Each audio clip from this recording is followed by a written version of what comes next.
Bonjour Essar Midani. Bonjour Tom.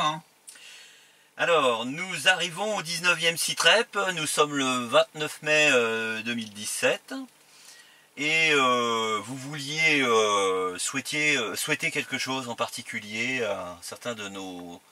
Alors, voilà, pour tous nos compatriotes musulmans, on voudrait souhaiter le bon Ramadan qui a commencé il y a 2 jours, donc samedi, qui a été décrété samedi. Donc on vous souhaite un bon jeûne et que tout ceci soit facilité et que ce soit bien et apporte la paix surtout sur la terre et sur les pays musulmans essentiellement et pas seulement, je dirais, sur toute la terre, mais surtout au Moyen-Orient, en Syrie, en Irak, au Yémen. On pense à cette occasion à tous ceux qui souffrent. C'est l'objet du Ramadan, en fait, ceux qui souffrent, ceux qui sont malades, ceux qui ont besoin qu'on les aide et qu'on pense à eux.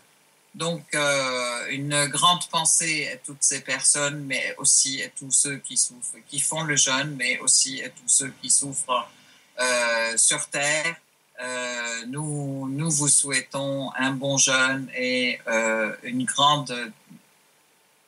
beaucoup de paix, la paix sur l'ensemble de ces pays et de ces peuples qui sont en souffrance. Ça, c'est un premier point.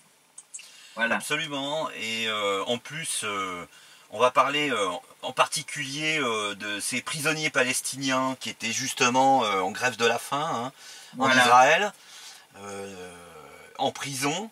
Exactement. Et donc ils viennent, donc c'est un élément positif, ils viennent d'arrêter leur grève de la faim après avoir enfin obtenu gain de cause sur une grande partie des revendications, soit environ à peu près 80%. Absolument. Alors, justement, à l'occasion du jeûne, on peut penser à ce grand jeûne ou cette lutte qu'ont menée les prisonniers palestiniens pour obtenir des droits juste humains au niveau des prisons israéliennes.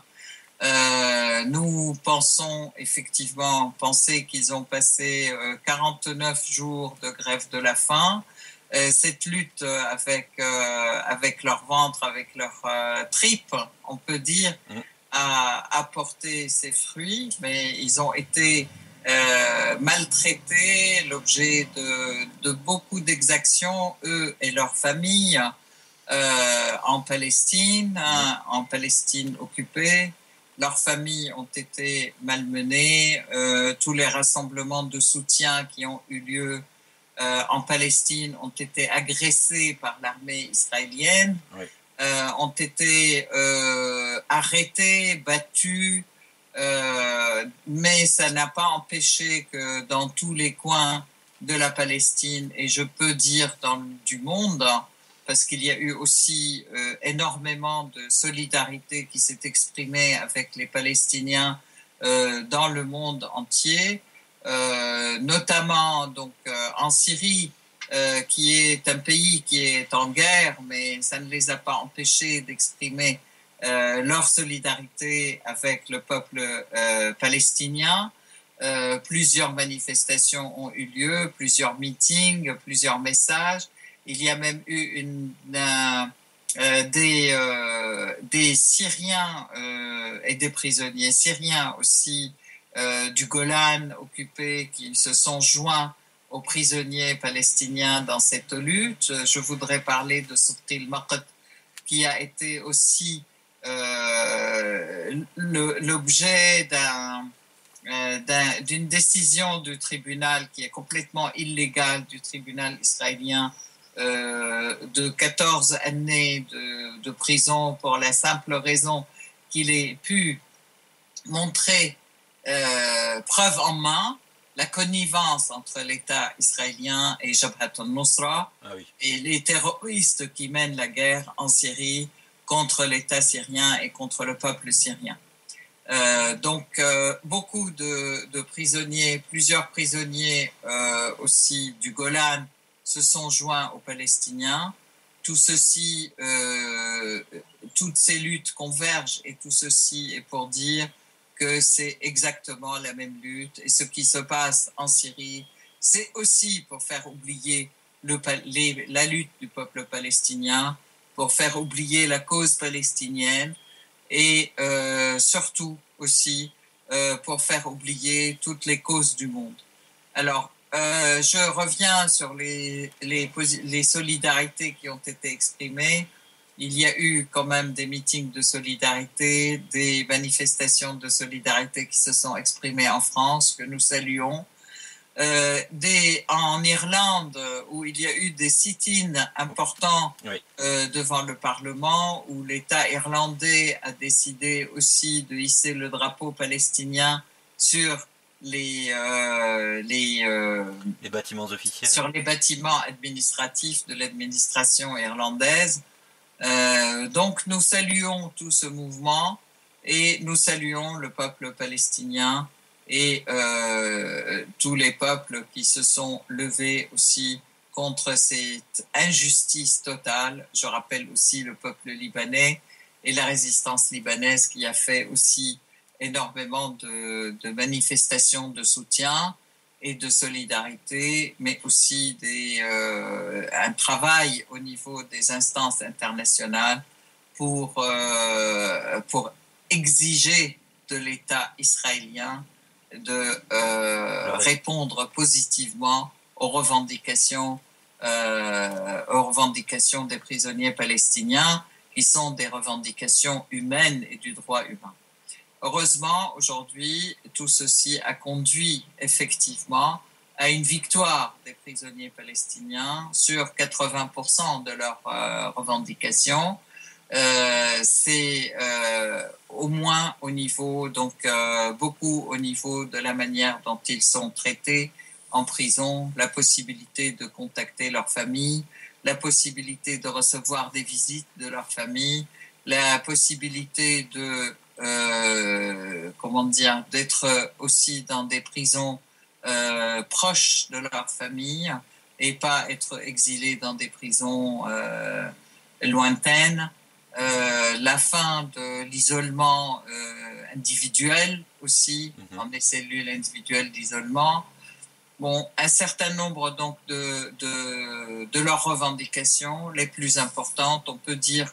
Eux, ils ont qualifié de 80% des revendications ont été obtenues suite à une négociation qui a duré 20 heures, voire plus, qui ont été menées par le leader Marwan Barghouti, que nous saluons aussi en passant, et c'est un grand militant de la cause palestinienne et nous nous solidarisons avec lui.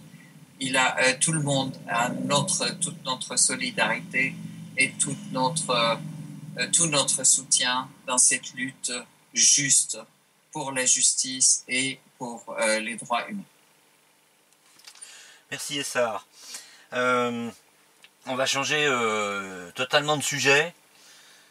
Celui-ci est affligeant en particulier puisqu'il s'agit de la visite du président américain Donald Trump en Arabie Saoudite avec les discours belliqueux et surtout très contradictoires quand on connaît la réalité de qui se cache derrière les terroristes et en particulier ceux de Daesh.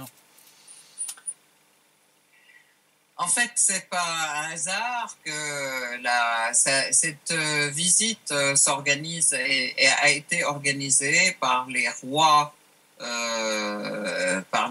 saouds qui ont réuni 55 pays pour recevoir Trump. En fait, c'était le premier pays auquel il allait en dehors des États-Unis, donc suite à son investiture. C'est affligeant, effectivement. Les objectifs de cette visite étaient, on ne sait pas, moi je peux dire les résultats, on peut parler des résultats et la manière dont c'est déroulé. moi, en tant que Syrienne et en tant qu'Arabe, j'ai trouvé ça non seulement affligeant, mais écœurant et débectant que des responsables de pays puissent être pas seulement baisser la tête, mais puissent faire tout ce qu'il faut pour acheter les personnes. Ouais. Donc d'abord, ça s'est traduit par un accueil absolument fantastique, chaleureux, etc. Oui. Mais surtout, ça s'est soldé par des contrats d'achat d'armement d'un demi-trillion de dollars d'un côté, mais surtout des achats de toutes sortes, un bon nombre de ces milliards pour de l'armement, plus de 160 milliards pour de l'armement. L'Arabie Saoudite, on sait qu'elle est un pays quand même qui soutient le terrorisme, on sait que c'est un pays qui finance le terrorisme, et tout ceci sous le sigle de lutte contre le terrorisme est donné en fait à Trump. À côté donc de tous ces contrats dont il peut se féliciter et il l'a fait, il l'a dit pour la création d'entreprises, pour la création d'emplois aux États-Unis, pour améliorer l'économie américaine, mais par ailleurs, sur le plan personnel, il a reçu une multitude de cadeaux qui visent effectivement à transformer son opinion politique et à la mettre dans le sens des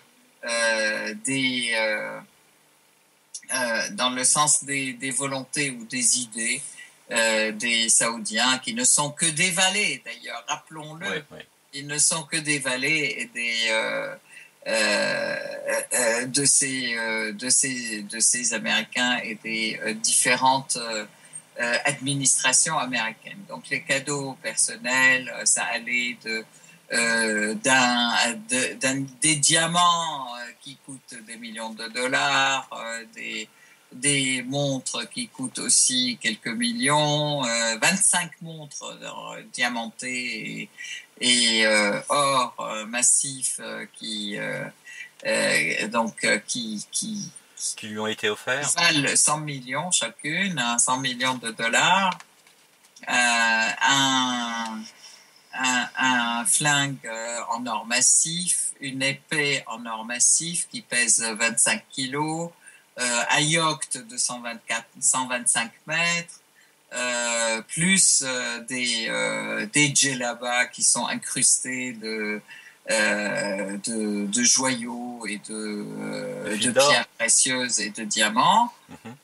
Tout ceci pour qu'il achète aussi des gens de son administration, alors qu'on sait que pendant ce temps, les prisonniers palestiniens qui menaient une grève de la faim pour avoir les droits les plus élémentaires dans les geôles israéliennes, Israël qui est un pays occupant de la Palestine, qui est en train de braver toutes les décisions internationales et toutes les lois internationales et qui régissent même l'occupation, que tout ceci aboutisse à ce que dans la déclaration de la visite, aboutissent à dire que l'ennemi principal au Moyen-Orient, c'est l'Iran qui alimente le terrorisme.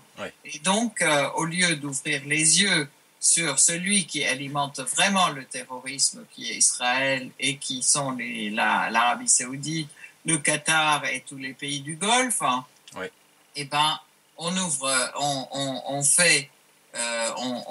crée un ennemi qui est un ami des peuples et qui les aide à résister, notamment le peuple palestinien, le peuple syrien, le peuple irakien, et pour le désigner comme ennemi.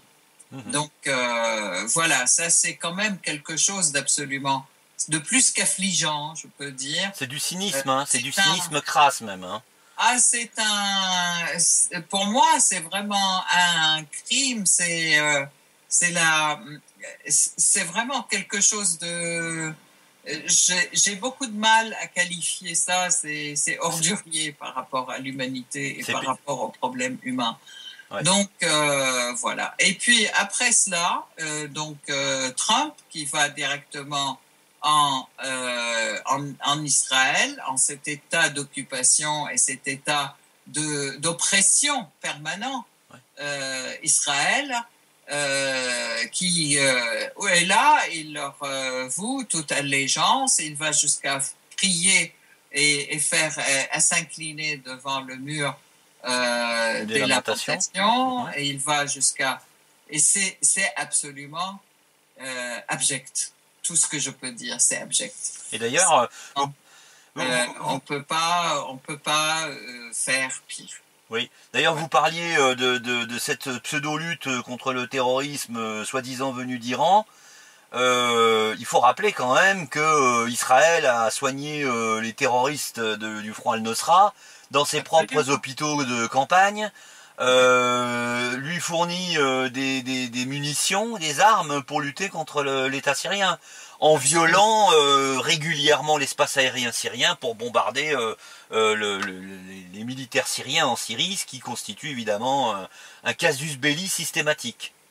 Absolument. D'ailleurs, à ce niveau, le prisonnier qui était libéré, Soutri al-Maqt, c'est le doyen des prisonniers, qui était déjà depuis 27 ans dans les geôles israéliennes, qui venait d'être libéré, a à nouveau été incarcéré suite à une émission avec la télé syrienne où il montrait clairement les connivences d'Israël avec Jabhat al-Nusra sur les frontières du Golan. Oui, oui. Donc, et là, il vient aussi d'écoper de 14 ans de prison supplémentaire décidée par la Cour qui est complètement illégale israélienne.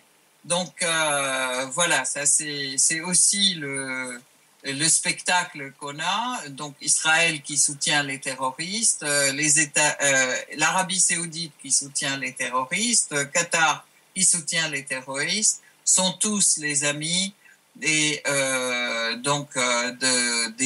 États-Unis qui prétendent diriger une coalition et qui dirigent une coalition qui prétend lutter contre le terrorisme de Daesh dans la région. C'est Daesh, Al-Nusra et tout un tas d'organisations. Il y en a 135 d'organisations différentes et qu'ils refusent de reconnaître comme terroristes. Mais tout ça, c'est des petits d'Al-Qaïda et qui sévissent en fait contre la population civile et qui détruisent depuis 7 ans. Voire même plus, parce que ce sont les Américains quand même qui ont planté le terrorisme en Irak. Parce que avant, au temps de Saddam Hussein, il n'y avait pas de terrorisme en Irak. Il faut quand même le reconnaître, il faut le dire, et il faut arrêter de dire c'est un soutien au dictateur, etc., etc. Voilà. Donc, ça, c'est un résultat qui est vraiment affligeant de cette visite. À partir de là, donc, il est parti, il y a eu une réunion de l'OTAN tout de suite après. Oui. Et cette réunion de l'OTAN, dans laquelle l'OTAN a aussi défini et décidé qu'ils adhéraient ils tenaient à la présence américaine déjà au sein de l'OTAN et que le rôle dirigeant des Américains au sein de l'OTAN est important. Et bon, bien sûr, alors Trump, il a insisté sur le fait que les pays européens ou les pays qui adhèrent à l'OTAN, il ne faut pas qu'ils s'attendent à ce que les Américains, à ce que les États-Unis les protègent. Ils sont à se protéger eux-mêmes. Donc ça, c'est aussi un appel pour que ces pays achètent des armes aux États-Unis aussi. Mais d'un autre côté, ils ont tous en cœur été, malgré la présence et malgré la signature quand même de l'accord sur le nucléaire civil iranien, bon, ils ont aussi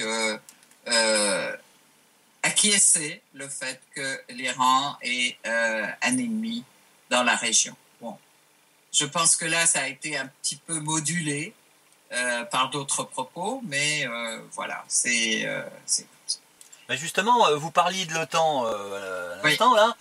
Oui. Il faut quand même noter, et c'est pas rien, que l'OTAN a décidé le 24 mai de s'impliquer très directement en Syrie, hein, d'une manière absolument illégale. Hein. Tout à fait illégalement, toujours sous couvert de lutter contre le terrorisme. Oui. Il y a violation systématique de la souveraineté de la Syrie, sous prétexte de bombarder Daesh, on bombarde la population civile, oui. On bombarde les l'infrastructure du pays. Tout ceci est enrobé d'un enrobage de lutte antiterroriste qui est complètement qui cache la réalité, qui est une lutte avec le terrorisme pour exploiter les richesses de la région, les richesses irakiennes et syriennes qui sont des richesses en gaz, en pétrole, et voilà, donc tout ceci, et puis surtout aussi sur le plan politique, permettre à Israël d'être dominant dans la région, oui. Puisque chacun de ces pays sera complètement ruiné, comme ils disent ou comme ils voudraient. Mais c'est clair que ça n'arrivera pas. De toute façon, ça a été stoppé. Alors, donc, après la décision officielle d'implication de l'OTAN contre la Syrie, parce que ça ne peut pas être autre chose, on a une confirmation au G7 qui vient de se tenir, toujours sous prétexte de lutte contre l'État islamique. Hein. Alors, oui, vraiment, effectivement. Voilà. Et oui, vous évoquiez la destruction de l'infrastructure du pays, de la Syrie, pardon, par rapport aux bombardements, aux crimes commis, aux massacres de civils syriens commis par la coalition US, par bombardement, et l'aide qu'elle procure aux groupes terroristes, parce que les bombardements en question... plusieurs députés irakiens avaient dénoncé des parachutages de munitions et de matériels médicaux dans les zones tenues par Daesh en Irak. Donc on a l'impression ici finalement, et d'ailleurs ça s'est confirmé par l'intervention russe dès le moment où les premiers bombardements russes ont été effectifs. On s'est rendu compte que jusqu'à ce que les Russes interviennent en Syrie, soi-disant, les bombardements US étaient soi-disant très, très efficaces, sauf que Daesh n'a jamais cessé de se renforcer tant que les Russes n'étaient pas intervenus. Et quand les Russes sont intervenus malgré une fraction seulement des forces comparées à celles de la coalition US, c'est à ce moment-là que Daesh a reculé. De manière très claire sur le terrain, il est évident, et tous les événements ont montré que l'intervention de cette coalition, alors, je tiens quand même à redire que ces interventions de la coalition sont illégales dans la mesure où il n'y a absolument aucune coordination avec l'armée syrienne, oui, et aucun accord de l'État syrien. Ça, c'est un premier point. Oui. Deuxième point, c'est illégal sur le plan international, puisque de toute façon, c'est une violation aussi de la Charte des Nations Unies. C'est illégal sur le plan aussi je peux dire des droits de l'homme, puisqu'il ne s'agit pas de la loi, toutes les conventions des droits de l'homme et les conventions de guerre, puisqu'il est interdit même en temps de guerre, de bombarder des civils oui. et des hôpitaux et autre chose. Et donc, et des écoles, etc. Ouais. Des jardins d'enfants, enfin des... Même, donc, de ce fait, en plus de tout ça, de toutes ces illégalités commises par cette coalition, en même temps, on voit que systématiquement, leurs interventions n'ont visé que des civils, des hôpitaux, oui. de l'infrastructure économique du pays, c'est-à-dire des ponts, les voies de chemin de fer, des centrales électriques, des écoles, et systématiquement, plus des structures même complètement civiles, du style des bâtiments où on a essayé de sortir les civils de la ville de Raqqa pour les protéger. On les loge dans une école et voilà qu'il y a un bombardement américain qui vise cette école. Et les villes, les Français, le lendemain de l'attentat de Nice, ils vont bombarder un village syrien aux frontières de la Turquie. Oui. Et ils bombardent les bâtiments. 300 personnes ont été enterrées sous les décombres. Et là, aujourd'hui, donc plusieurs bombardements américains sur à la fois l'armée syrienne, qui est la seule aujourd'hui à lutter contre le terrorisme avec l'aide de ses alliés, oui. qui sont les Russes, les Iraniens et le Hezbollah. Et donc, ils visent une partie Al-Tanf, dans Al-Tanf, donc un convoi de militaires syriens. Oui, effectivement. Ça fait bombarder. Oui, voilà. Oui, c'est effectivement, c'est d'ailleurs pour ça, enfin des rumeurs indiquent que des parachutistes des forces spéciales russes sont allés à Soueïda, hein, donc dans cette région plus à l'ouest, hein, bien sûr, mais tout ça à cause du fait que les Américains, partant de Jordanie, sont allés bombarder un détachement de l'armée syrienne qui se dirigeait vers la partie géographique qui est la jointure des frontières des trois pays, Irak, Syrie et Jordanie. Et donc les forces syriennes ont été bombardées parce que ça rapprochait de trop près des soi-disant rebelles que les Américains soutiennent. Effectivement. Absolument. Et donc là récemment, des bombardements contre des civils à Deir ez-Zor et à Raqqa, à nouveau. Donc le 16 mai et le 20 mai et là tout récemment. Donc ça c'est, je rappelle quand même l'événement aussi où ils ont bombardé la montagne à Sarda, où il y avait l'armée syrienne. Oui. Et cette montagne, ils ont bombardé pendant 1 heure. Ils ont tué 100 soldats syriens et pendant toute 1 heure en prétendant que c'était par erreur. Oui. Et on voit que 10 minutes après, cette montagne a été investie par Daesh et c'est une montagne qui domine la ville de Deir ez-Zor. Bon, c'est clair quand même que toutes les interventions de cette coalition, sous la direction des Américains, outre le fait qu'elle intervient de manière illégale, elle intervient pour soutenir les terroristes, que ce soit Al-Nusra ou Daesh, à chaque fois qu'ils sont en difficulté. Clairement. Oui. D'ailleurs, c'est une des raisons sans doute pour lesquelles les ponts sur l'Euphrate ont été détruits pour entraver la marche inexorable de l'armée syrienne pour la libération du reste du pays, en particulier de la partie est, hein, qui se trouve sur l'autre côté, sur l'autre rive de l'Euphrate, hein, pour donc entraver cette avance de l'armée syrienne.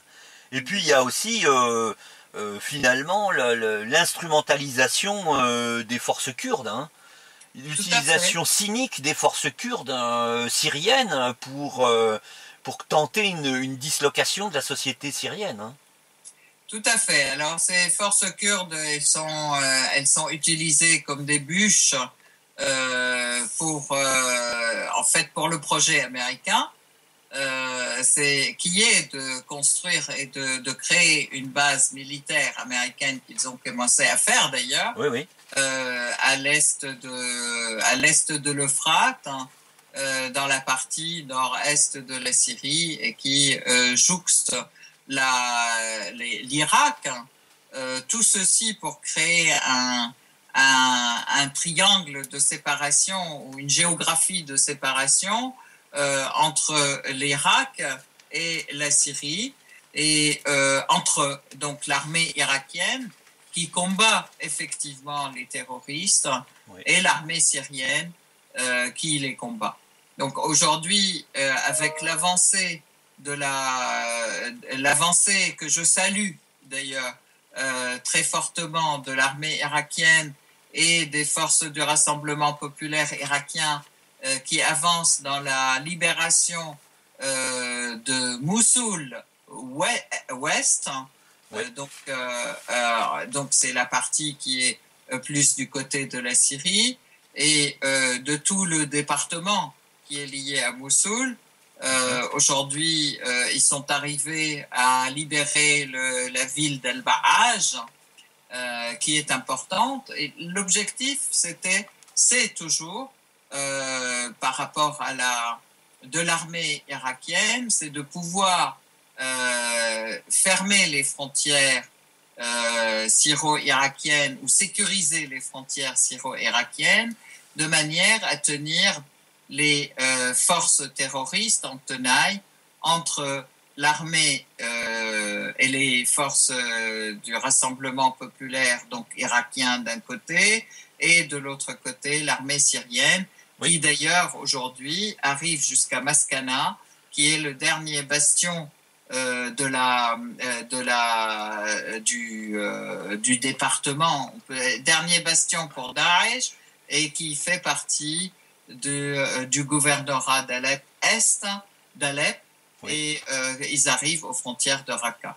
Donc l'objectif, c'est de créer toujours une séparation entre les Syriens et les Irakiens, éviter qu'ils ne se rencontrent, pour faire un passage, je dirais, ou pour faire des zones qui sont complètement patriotiques et exemptes de terroristes, qui vont de l'Irak à la Syrie.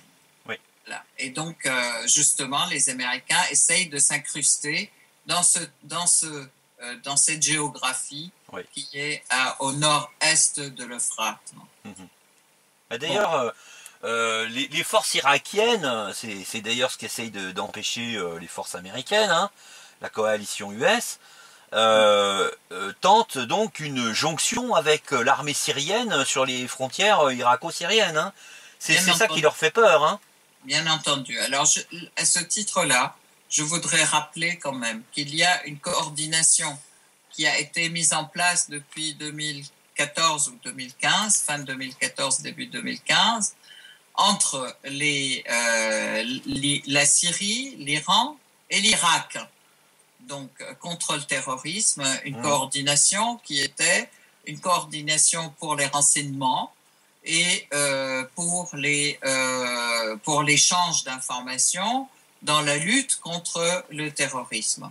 Les États-Unis n'étaient pas du tout contents de cette coordination. Bien sûr, la Russie est l'ami stratégique de cette coordination. Elle en fait partie aussi. Donc, il est clair que les États-Unis n'étaient pas contents de cette coordination, qui progresse avec le temps. D'ailleurs, cette coordination, elle a commencé sur le plan, justement, renseignement, échange d'informations, etc. Oui. Et aujourd'hui, il y a une coordination qui est beaucoup plus importante, qui est au niveau de la communication entre les deux armées dans la lutte contre le terrorisme, et une coordination beaucoup plus, je dirais, en fait, des forces dans cette lutte contre le terrorisme, et pour la libération des deux pays du terrorisme, avec l'aide de la Russie. Mais ça n'a pas empêché quand même qu'il y a eu des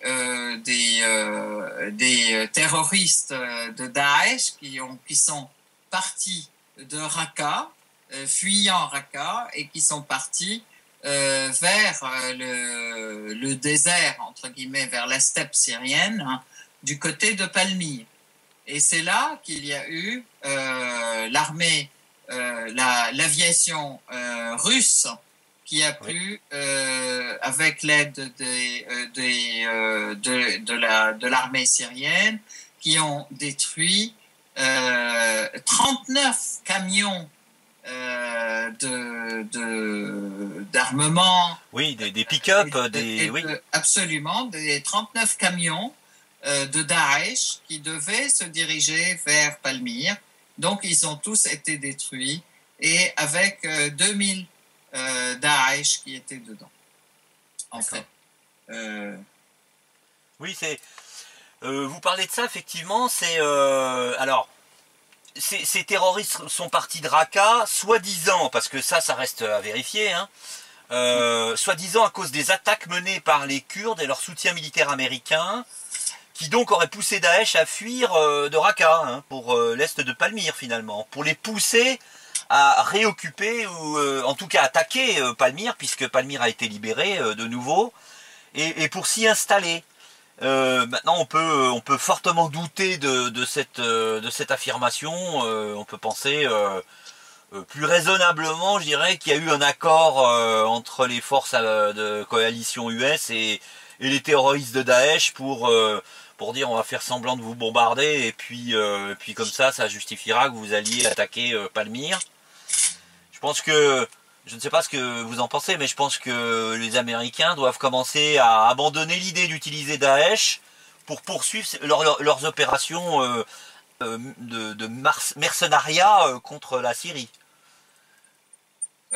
Effectivement, en fait, il est clair que de toute façon, les Américains utilisent Daesh